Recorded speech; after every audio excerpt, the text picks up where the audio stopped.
अपने निजी जन की निंदा मत करो। अक्सर दिया तले अंधेरा होता है, लोगों को दूसरों की प्रशंसा दिखाई देती है, अपनों की नहीं दिखाई देती। अपने आपके लिए क्या कर रहे हैं वो नहीं दिखाई देता आपको। अपनों की तो आप पड़ोसी से मिल रहे हैं तो कुछ सुना रहे हैं, दूसरों से मिल रहे हैं तो कुछ सुना रहे हैं। जो आपके साथ रह रहे हैं, बेटी तो गई ससुराल, अब जो आपके साथ है कम से कम उसके साथ तो रह लीजिए।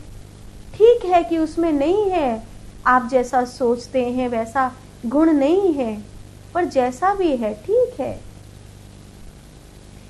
परमात्मा का रूप है वो। सातव सब मोहि में जग देखा, मोते संत अधिक कर लेखा।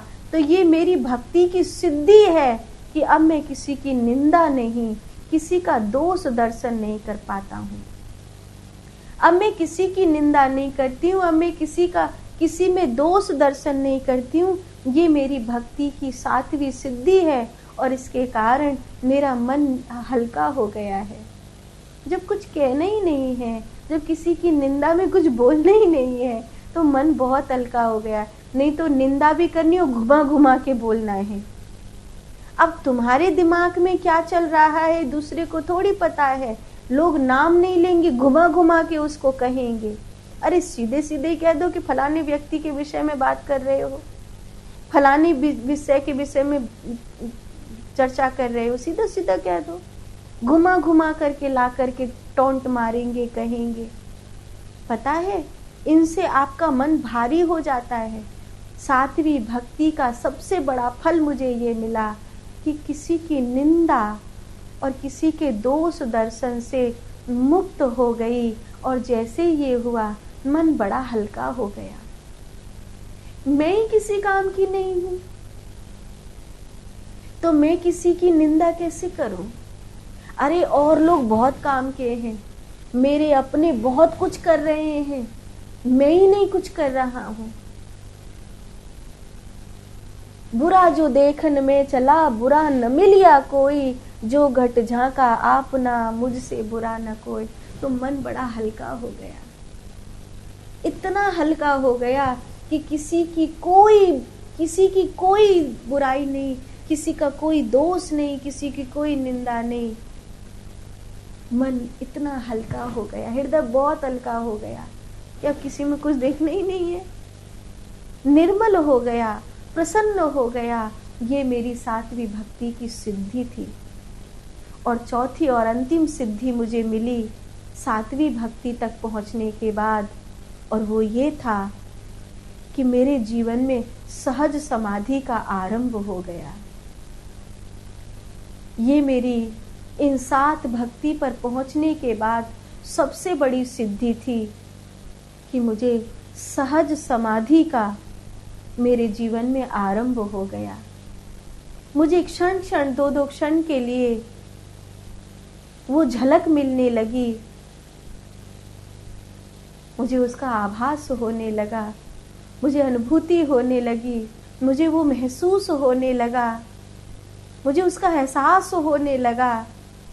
मुझे सहज समाधि का आरंभ जैसे ही मेरे जीवन के कुछ क्षणों में हुआ, ये मेरी सातवीं भक्ति तक पहुंचने के बाद सबसे बड़ी सिद्धि थी।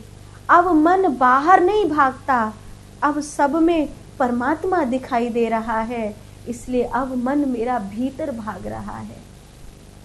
ये मेरी सातवीं भक्ति की सबसे बड़ी सिद्धि, सबसे बड़ी उपलब्धि है जो मुझे प्राप्त हुई है। सातव सब मोहि में जग देखा, मोते संत अधिक कर लेखा। सातव सब मोहि मय जग देखा, मोते संत अधिक कर लेखा। अब इस सातवीं भक्ति को प्राप्त करने के लिए क्या करें? आपने सूत्र तो बता दिए, आपने चिंतन बता दिया, आपने उपलब्धि बता दी, लेकिन करना क्या है? सीधे सीधे शब्दों में कहो कि करना क्या है, तो बहुत स्पष्ट में 9 बातें कहती हूं कि जो करना क्या है। जो करना है वो सुनो। क्या करना है? 1, कम से कम 15 मिनट सरल ध्यान करो। सरल ध्यान कैसे होता है? सुबह सुबह हम लोग ध्यान की बैठक में करते ही हैं, ये सरल ध्यान है। सुबह सुबह जो हम ध्यान की बैठक में सुझाव सुनते, ये सरल ध्यान है। कम से कम 15 मिनट। कोई सुझाव देने वाला नहीं है, अपने मोबाइल में कोई संगीत धुन बजा लो और बस शांत हो करके श्वासों की धारा को साधते हुए ध्यान में प्रवेश करो। 1। दूसरा, क्या करना है? जिसे सबसे अधिक प्रेम करते हो, प्रिय मानते हो, उसकी छवि सामने लगा लो, जिसके जैसा होना चाहते हो। योगेश्वर कृष्ण हो, तुणीर धारण करने वाले सौम्य राम हो, बाल राम हो, बाल कृष्ण हो, करुणामयी कृपामयी परम आराध्या, सब जीवों की आराधना भगवती श्री राधा हो, ब्रह्मचर्य के आचार्य, सेवा भक्ति के आचार्य श्री हनुमान जी महाराज हो, ध्यान और समाधि की प्रतिमूर्ति महादेव हो, भगवती जगदम्बा हो, रक्षा करने वाली शक्ति स्वरूपा हो, माँ सरस्वती हो।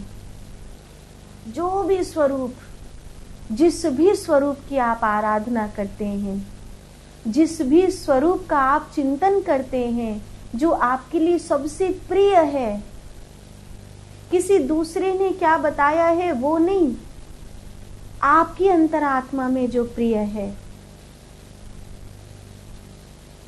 उनकी छवि को सामने रखो और बस निहारो। उस श्रृंगार को निहारो, उस रूप को निहारो, उस छवि को निहारो, उस भाव भंगिमा को निहारो, उस मुस्कुराहट को निहारो, उन चरणार बिंदों को निहारो, उस ओरे को निहारो, उस दिव्यता को निहारो। बस टकटकी लगाकर निहारो उन्हें। पहले पहले कल्पना करो कि जड़ में, चेतन में, सृष्टि में, सूक्ष्म में, विराट में, मनुष्य में, स्त्री में, पुरुष में, पशु पक्षी में, सब में भगवान है। पहले पहले कल्पना करो। इस फूल को देखो, मुस्कुराओ, भगवान को देखा। किसी वृक्ष को देखो, किसी वृक्ष पे लटकते हुए फल को देखो, मुस्कुराओ, भगवान है। किसी व्यक्ति को देखो, किसी संत को देखो, मुस्कुराओ कि ये भगवान है। किसी बहती हुई नदी को देखो, मुस्कुराओ कि ये भगवान है। किसी ऊंचे ऊंचे पर्वत को देखो, सागर की उतंग लहरों को देखो, मुस्कुराओ, ये भगवान है। जहां कहीं मौका मिल जाए वहीं ध्यान में बैठ जाओ। यमुना के किनारे हो, वहां ध्यान में बैठ जाओ। समुद्र के किनारे हो, वहां ध्यान में बैठ जाओ। किसी जंगल में हो जहां चिड़ियों की चहचहाहट आ रही है, परम शांति है, पेड़ों से घिरा हुआ ये बाग है, ये बगीचा है, ये वन है, ये जंगल है, बैठो ध्यान में। किसी ऊंचे पर्वतों के सफर पर जाओ और उतंग शिखाओं पर, कहीं पर्वतों की तलहटियों में कहीं अच्छा सा स्थान दिखे, वहीं बैठ जाओ और ध्यान करो। कहीं ऊंचे से पर्वत की चोटी पर चढ़कर गए हो, गाड़ी पीछे छूट गई है, नीचे गहरी खाई है, पर्वत पर आप खड़े हो, थोड़ी सी देर बैठ जाओ और उस गहरी खाई के पार से चीरती हुई एक हवा आपकी ओर आ रही है, उसे परमात्मा की तरह महसूस करो। महसूस करो कि ये भगवान है। समुद्र के तट पर जाओ, दुनिया कुछ भी कर रही हो, थोड़ी सी देर उन लहरों के पास बैठ जाओ और ध्यान करो। अभी ये कल्पना है कि ये पहाड़ भगवान है क्या, ये पत्थर भगवान है क्या, ये हवाएं भगवान है क्या, ये पेड़ भगवान है क्या, ये फल का, ये फूलों का, ये नदियों का, ये स्त्री पुरुष, ये जड़ चेतन सूक्ष्म और विराट, ये भगवान है क्या। अपने हृदय को कहो, हाँ ये भगवान है, ये सब भगवान है। और धीरे धीरे धीरे अभी ये कुछ बादलों से निकलने वाले कुछ रंग दिखे। अरे ये तो फलानी मैग्नेट से फलानी मैग्नेट टकराई थी, इसीलिए ये इंद्रधनुष बन गया। किसी को कुछ भी कहने दो, क्या किससे टकराया, क्या बन गया, पर मुझे तो भगवान दिखा। आकाश में से किरण सी उतर रही थी। अरे सूर्य का उस दिशा में छुपना हुआ है, बादल इस तरह आया है, तो बादल और सूर्य की छांव मिलकर के ऐसी किरण सी बन गई है। कुछ नहीं है, नहीं, मुझे देखने दो, ये भगवान है। देखो भगवान उतर करके आए हैं, और महसूस करो कि भगवान उतर करके आए हैं। ऐसी बादलों की किरणें न जाने कितनी बार उतरी होंगी, लेकिन जब हम कैलाश पर थे और कैलाश के सामने वो कुछ किरणें बादलों से उतर रही थी मानसरोवर की ओर, तो सब कह रहे थे, देखो देवता आए हैं महादेव की उपासना करने के लिए। सबकी दृष्टि में उस समय भगवान थे। उस समय सबकी नजर केवल भगवान को देख रही थी। हो सकता है वैज्ञानिकों की दृष्टि में हम पागल हों, हो सकता है दूसरों की दृष्टि में हमारी ये कल्पना हो,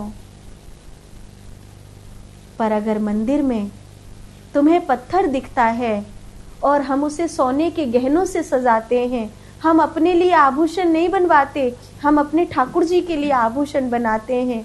तुम कहते हो सोना महंगा हो गया है, लेकिन संत को पहनाना, गुरु को पहनाना है, भगवान को पहनाना है। नहीं भैया, कुछ महंगा नहीं हुआ है। हमारे लिए महंगा हुआ है, भगवान के लिए थोड़ी। धीरे धीरे धीरे धीरे ये जो भाव दशा है, ये जड़ को चेतन करती जाएगी। ये धीरे धीरे भगवान के नाम जप में बदल जाएगी। नाम जप धीरे धीरे ध्यान में बदल जाएगा। ध्यान धीरे धीरे भगवान के दर्शन में बदल जाएगा। और भगवान का जो दर्शन है, वो दर्शन धीरे धीरे अनुभूति में बदल जाएगा। और ये अनुभूति धीरे धीरे धीरे करके साक्षात्कार में बदल जाएगी।